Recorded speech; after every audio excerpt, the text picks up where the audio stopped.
Ya, terima kasih penonton Dhamma TV yang selalu damai di hati ya.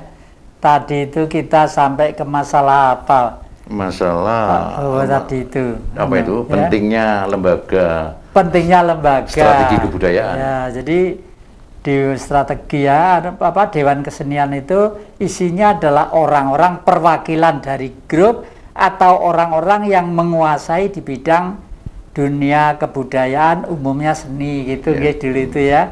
Nah terus kalau nggak salah dulu cabangnya apa aja ya, cabang anunya itu yang dalam iya ya, dulu cabangnya itu kalau tidak salah pertama ada seni sastra ya satu, kedua seni tari atau seni gerak ya. Kemudian seni rupa, kemudian ada seni musik, kemudian ada seni pertunjukan, ya. Kemudian ada sekarang itu seni apa itu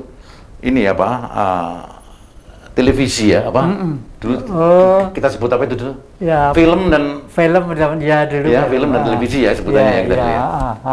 Betul Ya, betul itu ya, jadi semua cabang kesenian ya itu kemudian masing-masing ada modern, ada tradisi kan itu ya. Iya. Jadi kayak musik itu ada modern, ada tradisi kan itu ya. Kan gitu. Iya. Demikian juga seni pertunjukan dan sebagainya. Seni tari. Ya. Modern, tradisi, kreasi kan gitu ya. Dan ternyata Mas, Malang itu sampai sekarang oleh yang lain masih dihitung. Oh iya. Karena apa? Kira-kira 3 hari yang lalu saya tuh dapat telepon dari Mbak Dery di Jakarta Teater Keliling. Pak Jati, mbok tolong, kita itu teaternya itu kan sudah lama ndak pentas. Mungkin satu-satunya yang bisa kita harapkan untuk pentas adalah di Malang gitu. Jadi Teater Keliling sama inget ya, dari sama Mas Anu siapa itu. Terus saya mikir juga itu, waduh ini naik kemana nanti?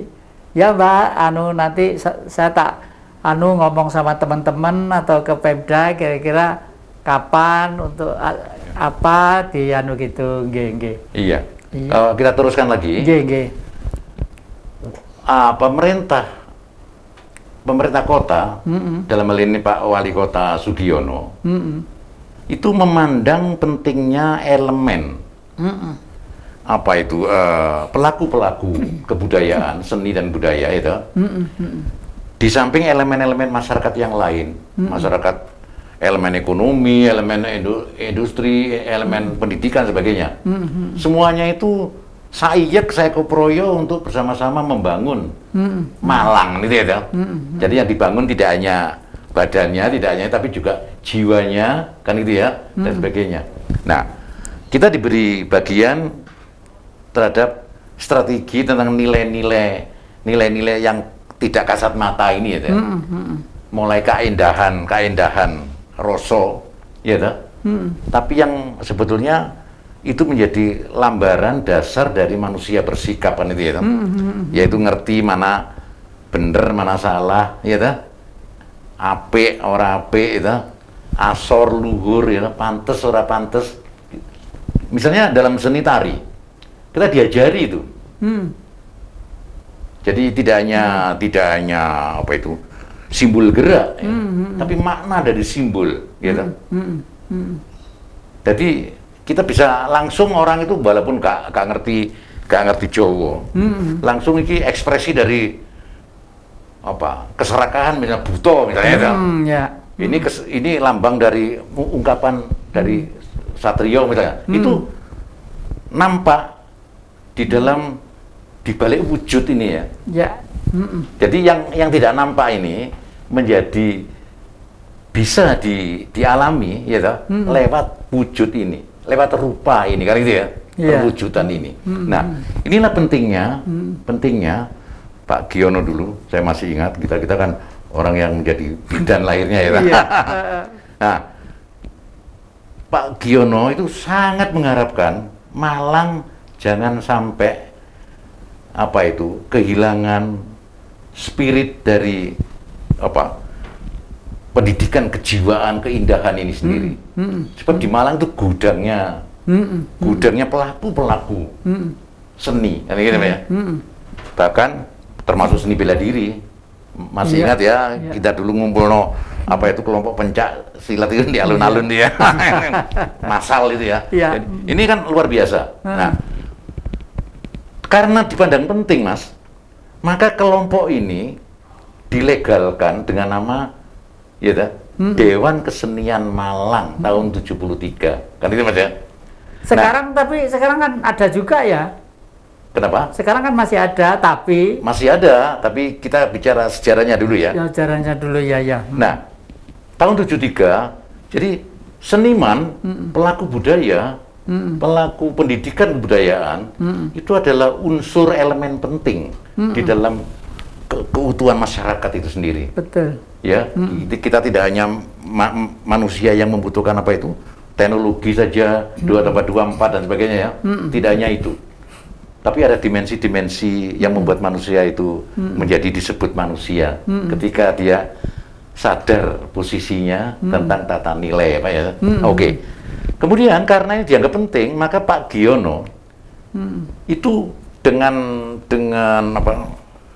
sangat percaya itu melahirkan SK, surat keputusan tentang hadirnya lembaga strategi kebudayaan namanya Dewan Kesenian Malang. Tidak hanya diberi SK, tapi karena lembaga ini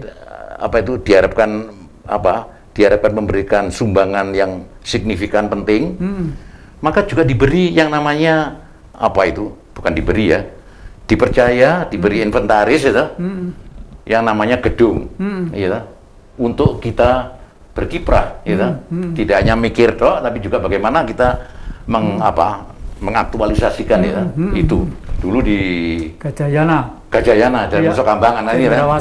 Ya, kemudian tidak hanya itu, tapi juga diberi dukungan dana, ya dari APBD. APBD Mas, ya dari APBD. Dan tentu sebagai suatu lembaga yang diberi kepercayaan yang semacam itu, sehebat itu, maka pengurus Dewan Kesenian Malang mempunyai kewajiban pertanggungan jawab tentunya dan sebagainya, itu normal aja ya. Lalu ini Mas, di samping itu ini umum ya, suara umum, banyak juga suara sumbang, suara yang agak minir tentang seniman, atau mungkin orang tuh nggak telaten atau nggak duwe jiwa seni atau nggak berbudaya. Itu kadang-kadang begini, wah seniman yang diatur. Bagaimana kata-kata itu, Mas? Iya. Saya juga tidak bisa menyalahkan ya. Iya. Karena memang yang ngomong begitu kadang-kadang juga nggak bisa beda antaranya pelaku seni dengan pelaku kebudayaan ya. Betul. Pelaku seni bisa orang biasanya kalau rambutnya gondrong aja saya gini, kata wadus, dianggap seniman. Iya. Iya. Padahal bukan itu. Seni itu nilai tertinggi dari keindahan, keterampilan, namanya ars bahasa ya. Itu pasti dilakukan oleh pribadi-pribadi yang tidak acak-acakan semacam itu. Betul. Nah, sayangnya potret atau tipologi ya. Tipologi wong yang ketemu kata seniman itu mesti angel diatur. Ngawur sakarep dhewe. Ya. Goblok ya. Tapi ngeyel. Ya. Dan ini yang menonjol. Dan sayangnya saya mungkin tidak menyebut nama ya. Sayangnya pemangku keputusan dalam hal ini bawahannya Pak Wali dan sebagainya, dinas dan sebagainya, sering-sering dia ketemu orang-orang yang nyeniman semacam ini ya. Nyeniman bukan seniman ya. Nyeniman semacam ini.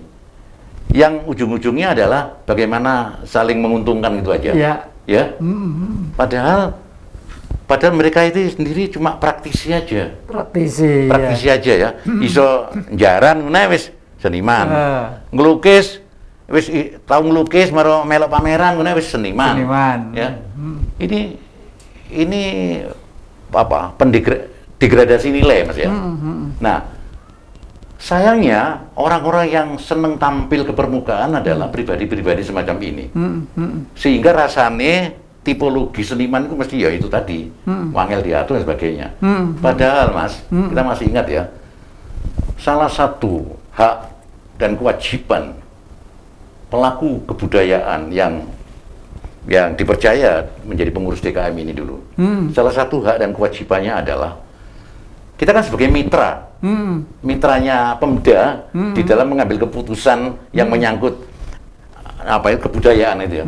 Maka kita mempunyai hak dan kewajiban untuk hearing ya Mas ya. Hearing dengan wakil rakyat tadi ya. Iya. Kalau zaman dulu ya komisi apa ya? Komisi E ya. Komisi ya. Ya pokoknya kesejahteraan lah. Iya. Iya toh? Betul. Kita dulu memperkenalkan konsep-konsep kebudayaan kepada wakil-wakil kita. Supaya apa?